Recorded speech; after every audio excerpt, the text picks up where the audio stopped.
Repetitive movement patterns are exactly that.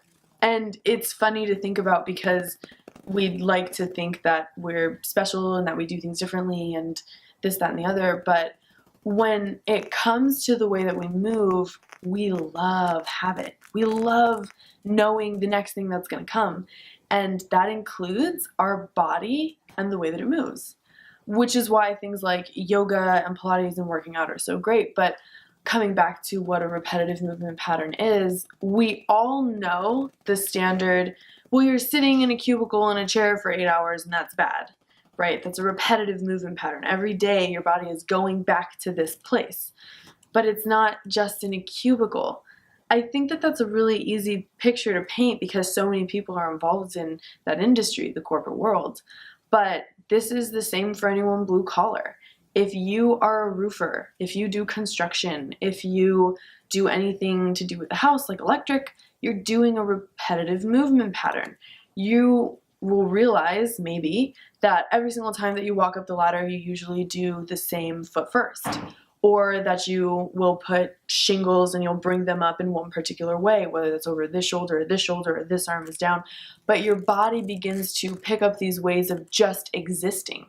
This is also for people who work out and lift. You have certain lifts that feel better because your body is really used to doing them. And sometimes the way that your body is going to get from X to Z in destination, it's going to pick the same way to get there. That's not good, bad, or indifferent. But what's important is to understand that the pain that we feel, it's a symptom of the way that we move. So having a repetitive movement pattern is totally normal again. But what's important is to start incorporating different ranges of motion. My shoulder should be capable of going through a full range of motion. It should go across my body. It should go up next to my body. All of those lovely and wonderful things.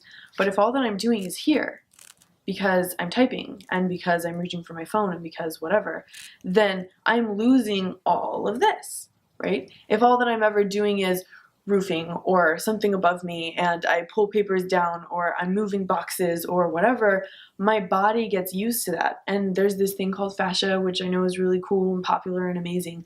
But essentially think of it like a web. And if that web isn't disturbed, just like a spider web, it gets bigger and thicker and bunches because it can continue to form there. What you have to do is move your body and move that fascia. Essentially, don't let your body get comfortable. And if your body can't get comfortable somewhere, then it has to have the capacity to go through a full range of motion, stable. And if you can create stability in every single joint through its full range of motion, then the pain goes away. So repetitive movement pattern is kind of just an issue that exists, but it doesn't have to control you. Just like anything else doesn't have to control you. Just add some more movement into your life.